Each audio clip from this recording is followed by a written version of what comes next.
Nitwa Mutavu. Hashingiwe ku moko atabarika y'inyamaswa ziri ku isi n'ibizitunga, inyamaswa zose zishyirwa cyangwa se zikagabanywamo amoko cyangwa se ibyiciro bigera kuri bitatu.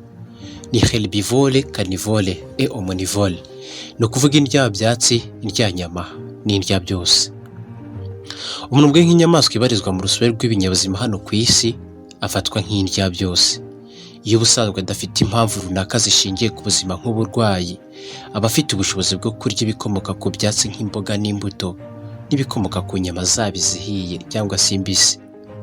Umuntu kandi ashobora kongerwa ku rutonde rw'inyamaswa zirya inyama zikanirya ubwazo cyangwa se zikarya izindi ngenzi zazo bihuje ubwoko cyangwa se umuryango. Byitwa cannibalisme mu rurimi rw'icyongereza. Mu nyamaswa zivugwaho kuba zigize mu bwoko bwazo harimo inyamaswa nka chimpanzee. Izi ni za nyamaswa zo mu bwoko bw'ibisamuntu primate, ni inyamaswa nk'inkima kimwe n'ibitera. Harimo kandi lion, ubwo ni intare, hippopotame cyangwa se imvubu, inyamaswa nka hamster cyangwa se isumbiriki. Harimo inyamaswa nka crab spider cyangwa araignée crabe, cancerier, kentod, praying mantis cyangwa mate religieuse aribyo twita ibihara mu Kinyarwanda. Hazamo ibitagangurirwa byo mu bwoko bwirabura bizwi nka black widow spider, mu Gifaransa aribyo twita araignée veuve noire. Harimo kandi inyamaswa nka ours blanc cyangwa se ours polaire. Ibi nabyo ni ubwoko bw'ibirura byera bikunze kwibera mu mpera z'isi. Umwanya wa 11 ubwaho naho ushaka washyira umuntu iyo mano. Izi nyamaswa zose tuvuze haruguru uko zakabaye kimwe n'izindi zose tutavuze, zishobora kurya inyama cyangwa zikaba zanakwirya ubwazo, twabyise cannibalisme mu rurimi rw'icyongereza nyine. Ni kenshi umuntu yagiye ashinjwa kubarya bagenzi be byo kubarya kandi bikanatangirwa ibimenyetso ahubwo bifatika. Gusa ngo inzara, imyizerere n'imigenzo n'imico gakondo runaka ni zimwe mu mpamvu zahawe umwanya mu mateka zavuzwe gusunikira umuntu kuba yarya bagenzi be bubisi, bokeje cyangwa se batetse. Vaha mu myaka y'1933 wayoboraga leta z'ibihugu by'ubumwe bw'abasovieti URSS cyangwa se Union République des Sociétés Soviétiques, bwana Joseph Stalin yashinjwe kuba yaricishije abanya-Ukraine inzara mu bwicanyi bwiswe Holodomor. Hari n'abavuga yuko ari jenoside yakorewe abanya-Ukraine. Ibi tuzabivugaho mu biganiro biri imbere Imana nibishaka. Ku icyo gihe abanya-Ukraine benshi cyane bari rubanda rugufi, ari abahinzi ndetse n'aborozi.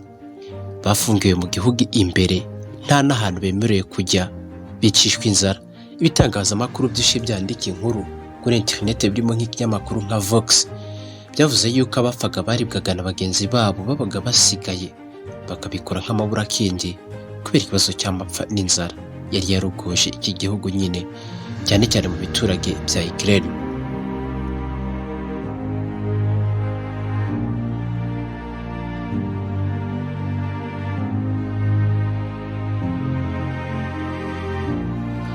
Ubusanzwe iri zina cannibalisme ryakomotse ku birwa bya Caraïbe ahagana mu kinyejana cya 17, aho inkuru za kera zagaragaje yuko kurya abantu wari umwe mu mico gakondo y'abantu ba kera. Nubwo ibi ahanini nabyo byagiye bigirwaho impaka mu ngero nyinshi zigiye zitandukanye zagiye zivugwa mu madokumenteri menshi atandukanye. Kuba abantu rero baragiye barya abandi byagiye bikorwa mu bihugu bitandukanye ku isi. Muri ibyo bihugu harimo nka Great Britain, Nouvelle-Guinée, Ile de Salom, muri Fiji, Baze d'Amazon, mu bihugu by'ibituranyi nka Congo, kimwe no muri Maurice muri Nouvelle-Zélande. Gusa abantu nyabo bivuga yuko batangiye kuvugaho kurya abandi ntabwo bari abantu bo mu bwoko bw'aba Homo sapiens nk'uko twagiye tubyumva. Wibuke ku bantu twabanye mu biganiro byabanje, aba ba Homo sapiens twabavuzeho byinshi cyane. Harimo mu bimenyetso by'abashinzwe gukora ubushakashatsi bw'ibisigaratongo bwagaragaje yuko ngo byanahozeho mu moko y'abantu babanje kubaho ku ikubitiro ry'amaza ya muntu ku isi. Abo bantu bakaba bari batari bateye nkatwe mu miterere nk'iyi yacu nyine tubona dufite uyu munsi. Ibi babivuze bashingiye ku magufwa y'abariwe na bagenzi babo yagiye avumburwa, bakeka ko arayihagana mu myaka 1600 yashize. Hari umwe mu bushakashatsi bwakozwe ku bantu bo mu bwoko bwa Neanderthal, aho bari batuye mu gice cyitwaga muri Gurs, bwaguye ku bice by'imibiri y'abantu bagera kuri 6 bo muri ubu bwoko. Ubu bushakashatsi bwagaragaje yuko aba bantu baryaga bagenzi babo cyangwa se bakaryana ubwabo. Mu yandi magambo, abakora mu bucukumbuzi bw'ibisigaratongo batanze raporo yuko byasaga nk'aho ayo magufa yabaga yaramenaguritse mu buryo bumeze nk'aho yakobaguwe n'ibyuma cyangwa se agahurwaho iminopfu cyangwa se inyama kuri yo, kandi n'ubundi ayo magufa ari ay'abantu. Ubundi bushakashatsi nka gihamya nabwo bwavumbuwe mu buvumo bwa Esidran muri Espagne, aho abantu 12 bo mu bwoko bwa Neanderthal nanone bari barahwanyagujweho amaboko, maze ubundi bagirwa ibyo kurya na bagenzi babo. Iyo urebye neza muri iyi myaka irenga 50,000 ishize, biragaragara yuko abantu baryaga abandi, kimwe n'uko mu bantu bo mu bihe byacu ari nabo twebwe modern human, nabo harimo abaje kwisanga bafite imico n'imigirire nayo yagiye bandura biciye mu mico n'imigenzo gakondo y'abakurambere babo. Kimwe n'uko kuri bamwe bitari icyasha cyangwa se umuziro kuri bamwe masokuru bacu, nk'uko nyine ubitekereza, bakabikora bumva ari nk'ibintu biri aho bisanzwe.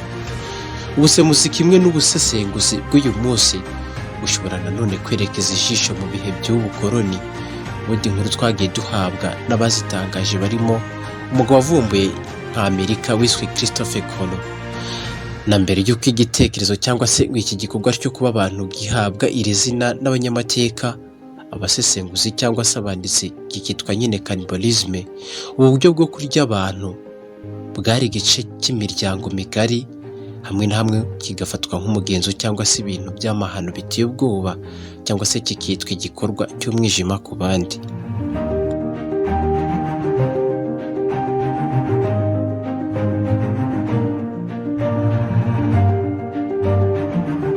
Uramutse ushaka kubisuzuma neza nanone, wakwinjira nko mu mico n'imigenzereze y'Abagereki ba kera. Ibi bitekerezo bya cannibalisme kuri bo byari ibintu ahanini by'amahano. Gusa nanone wakwinjira mu ruhererekane rw'inkuru, ibisakuzo n'imigani by'abahurizaga hamwe ubwabo nk'Abagereki, bakabikoresha mu buzima busanzwe nk'amasomo mbonezamuco cyangwa se y'umuco gakondo wabo, leçon morale. Umunyamateka w'ikirangirire w'Umugereki nka Herodotus ni umwe mu bazanye ibitekerezo bya Cynthia nayo ikaba kimwe mu bice bya kera binini by'Uburayi na Aziya, aho avuga ko abantu bamwe mu bwoko bw'Abagereki ba kera bitwaga Soya, bakaba barwanyi n'abashumba kabuhariwe bahuraga mu ngendo zo gushakisha inzuri n'ubwatsi by'amatungo yabo bayaragiye, bizwi nka nomad. Ngo baba Soya baje gucikagurika mu dutsinda n'amoko atandukanye ubwabo. Umwe muri ubu bwoko bwakomotse Herodotus yagarutseho cyane yabwise anthrophagie. Kuri we abanthrophagie ngo bari ubwoko bubi cyane bwanduye, bwari bwarishuye cyangwa se bunadukana imico yo kurya abantu cyangwa kuryana ubwabwo. Wibuke twabyise cannibalism. Nyuma yaho gatoya, umwanditsi w'umuromani Pliny the Elder nawe yagarutse kuri ubu bwoko avuga yuko ngo bari bafite imico yo kunywera mu duhanga tw'abapfuye, bakadukoresha nk'imbehe cyangwa se ibisorori nk'ubwo, kandi ngo banafataga bimwe mu bice by'imibiri y'abantu bapfuye bakabikoramo imyitero yo kwambara. Nanone kandi hashingiwe ku nyandiko za Herodotus na Elder, hari ubushakashatsi bw'ibisigaratongo archaeological research bwibanze cyane ku bikorwa byo gushyingura, aho bugaragaza yuko nyuma y'urupfu imibiri y'abapfuye hari ubwo yacibwagamo ibice by'amaboko n'amaguru bigakorwa mu rwego rwo kwisukura. Gusa igitangaje, hari imibiri yakurwagaho nk'uko ubundi karibwa. Ibi birashoboka ko bishobora kumvikana nk'ibintu biteye ubwoba cyangwa se bitangaje kuri uri mu byumva ngaha kuri Mutavu official, gusa uzirikane yuko byari ibintu bisanzwe kandi byakorwaga cyane.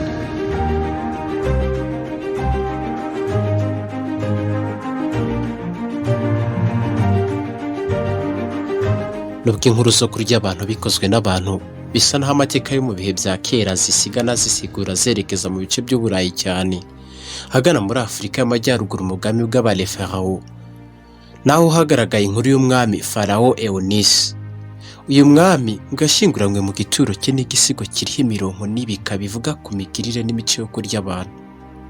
Iki gisigo ubwacyo nawe ubwe kiba kimusigaho imico n'imyitwarire yo kuba yararyaga abantu, akanabana n'akamvagari ndetse n'amamiliyari y'ibigirwamana.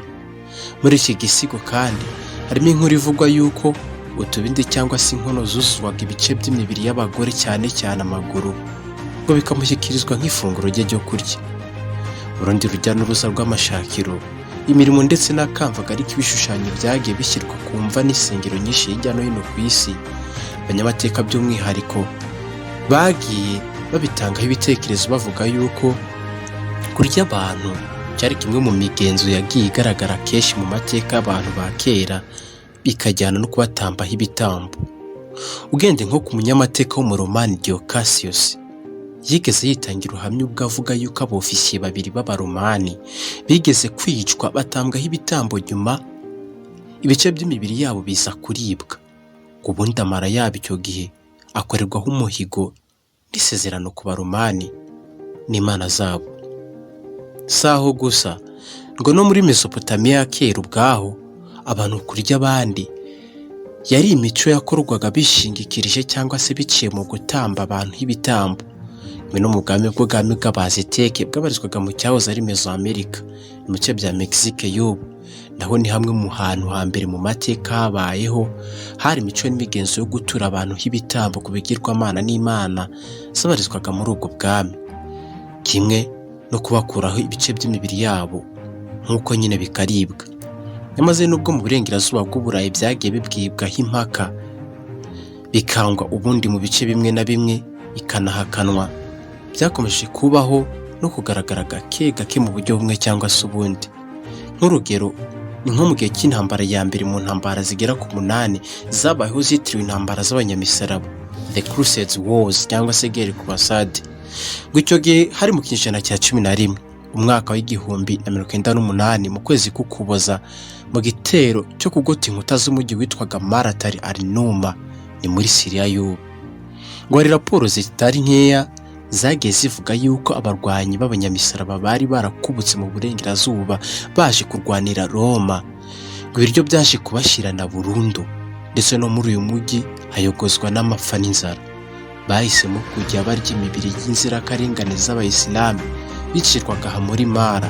Gusa kubera ko ari inkuru zitavugaga cyangwa ngo zitange ikuzo kuri aba biyitaga ko bari abacunguzi n'abandi banyamadini b'abakristo bo mu burengerazuba, amahano yaje guhishwa no gupfukiranwa no kudatangazwa igihe kirekire, yinirwa no kuvugwaho cyane na bamwe mu banditsi bo mu burengerazuba bari bahanitse bahambaye muri ibyo bihe gusumba abandi. Gusa nyine usibye nandike, abanyamateka kimwe n'abasesenguzi bake bahabaye, iyo bitaba nk'uko gusa inyandiko zari gushyingurwa mu bituro hafi mu kuzimu cyane, iyi si nkuru ntizizamenyekana.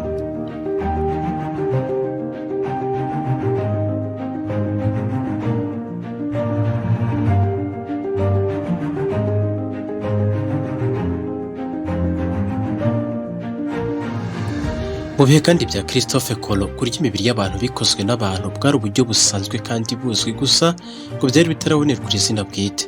Ubwo rero Colomb yari arimo akora ingendo ziwagana mu birwa bya Caraïbe, icyo gihe ari mu rwego rwo kwagura koloni za Espagne zikagera n'iyo kure hakurya y'inyanja. Christophe Colomb amateka avuga ko yari ari kumwe n'itsinda ry'abaturage kavukire baho bitwaga Caribs, byasaga naho bari bafite imico n'imigenzo gakondo mibi yo kurema intambara zishingiye no kukurya abantu. Icyo gihe Colomb ibi yabibonye nk'iturufu, ubundi atangira kuyikoresha nk'uburyo bwo kumvisha Abanyespanye bose ko gukoloniza abo bantu byari ibintu by'ingenzi kandi byashobokaga, yewe ngo bidafite n'icyo bitwaye. Mu kubigenza cyo, bwa mbere na mbere yahise ahimbiye terme cannibal. Ibyari ku mpamvu yuko mu ntangiriro umwamikazi Isabella wa Espagne yari yabanje gutanga itegeko avuga yuko nubwo yashakaga gukoloniza no kwigarurira ibirwa, bakavukire batagombaga kugirwa abacakara, kereka ko bari bujye bahamwa n'ibyaha byo kurya abantu. Colomb yahise ahagarika uburyo bw'ubukoloni butagenzuye. Ako ka mwanya ahita yandikira umwamikazi wa Espagne ko kurya abantu ngo byari ibintu yabonaga nk'aho byakwirakwiraga mu bantu kandi mu buryo utagenzura. Ibyo kwari ukugira ngo babone uburyo bwo gutera byeruye aba bakavukire. Gusa kubera ubukeca n'ubugome n'ubutiriganya bw'abanyaburayi butagira umupaka. Mu kanya nk'ako guhumbya, abanyaburayi bari barangije kwambuka inyanja bahita bagaba ibitero kuri abaturage bo kuri ibirwa bya Karayibe, ubundi bakavukire batangira gushyirwaho ibiboko, ubugome n'ubucakara bwinshi cyane ahubwo butagira ingano.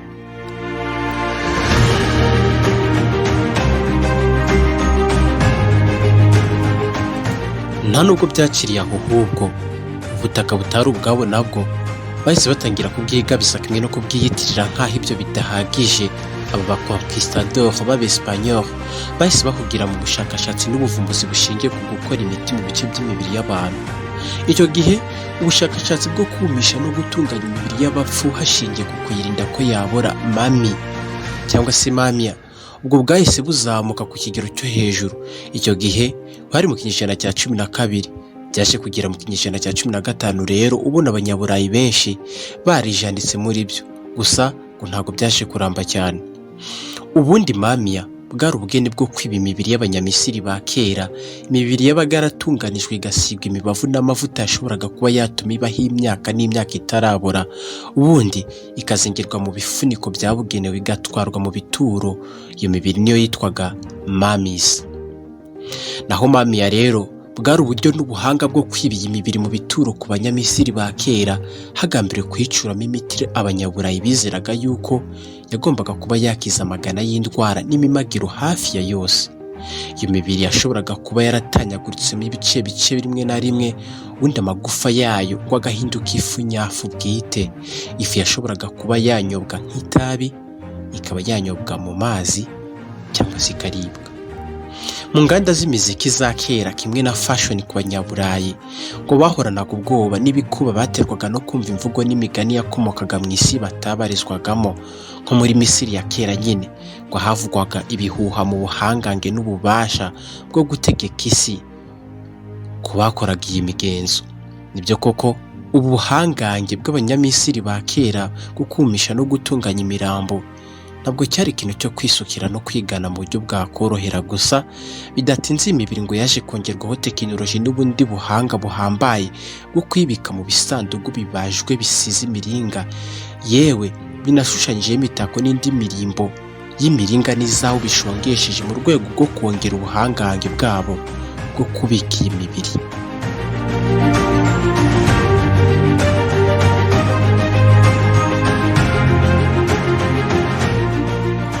Kurya imibiri y'abantu nanone bikozwe n'abantu byarakomeje icyo gihe paka mu myaka igera kuri 500 yakurikiyeho, ntibyahagarara paka byambukiranyije ahubwo ibinyejana n'ibinyejana by'indi myaka kugeza no mu minsi ya none. Ahantu hamwe na hamwe ku isi biracyakorwa cyane, haba mu rwego rw'imihango, imigenzo, ubuvuzi n'ubupfumu ndetse n'ibindi bikorwa by'umwijima, ngo rwose biracyakorwa cyane.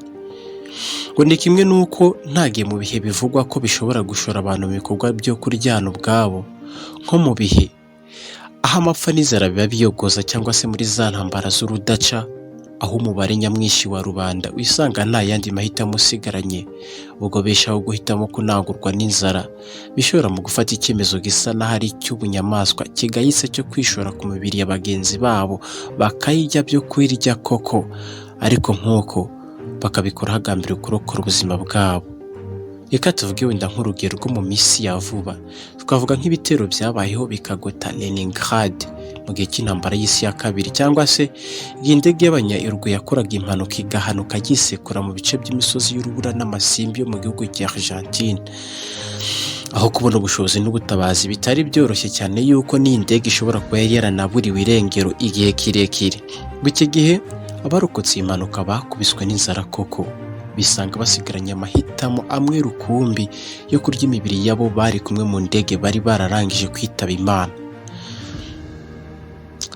Uko igihe kigenda rero cyicuma kandi hagenda hagaragara ibimenyetso bigaragaza ko iyi migire n'imico yo kurya abantu igenda izimira buhoro buhoro, gusa bidakuraho yuko hari naho ikiri muri ibihe bya none.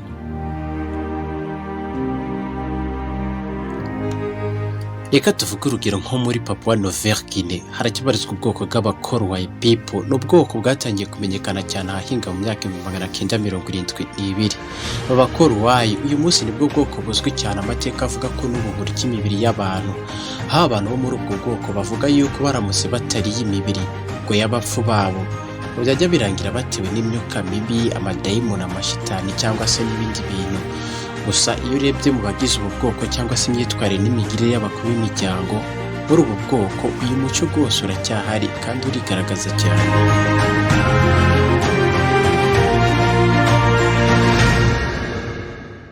Birasa naho bishingiye ku mico gakondo yacu nayo ishobora gusanishwa n'igice cy'isi duherereyemo cyangwa se imiryango migari runaka tubarizwamo ya buri munsi. Hari ibintu tugenda twumva n'abandi akenshi twabyumva tukumva ni imigani misa cyangwa se inkuru z'amakabya nkuru, kandi ari ibintu biriho binakorwa cyane. Umuntu nk'urugero ashobora kukubwira ati muri Kongo wenda cyangwa se mu Bushinwa rwose barya inzoka cyangwa se inyama yayo ikaboneka ku giciro gihanitse mu madolari nyine ya Leta Zunze Ubumwe za Amerika. Ukumva ni ibintu bitabaho by'amakabya nkuru. Cyangwa se yakubwira ati wenda nko muri Philippines amagi y'amahuri aribwa cyane mu maresitora ku kiguzi gisumba cy'amagi asanzwe. Ukumva ni inkuru z'amakabya nkuru masa, kubera ko nyiri wacu ni ibintu by'amahano gusa ntago aba ari kure y'ukuri rwose, aba ari inkuru z'impamo. Reka tugire dutya dusoreze iki kiganiro cyacu cy'uyu munsi ahangaha. Niba wagikoze wowe kanda kunzogerera hagana hasi ukore subscribe, wakora likes, ugakora share cyangwa se ugatanga comments ku bindi bintu wifuza ko twazaganiraho ubutaha. Ubundi tukagutembereza mu mateka tuvumbura byinshi utamenye wabwirwa gukumva ni inkuru sa cyangwa se imigani, tukanavumbura byinshi kandi binafitiwe ibihamya bifatika. Byose uzajya ubisanga kuri Mutavu official. Ndagushimiye cyane, naho ubutaha. Bye bye, ciao ciao.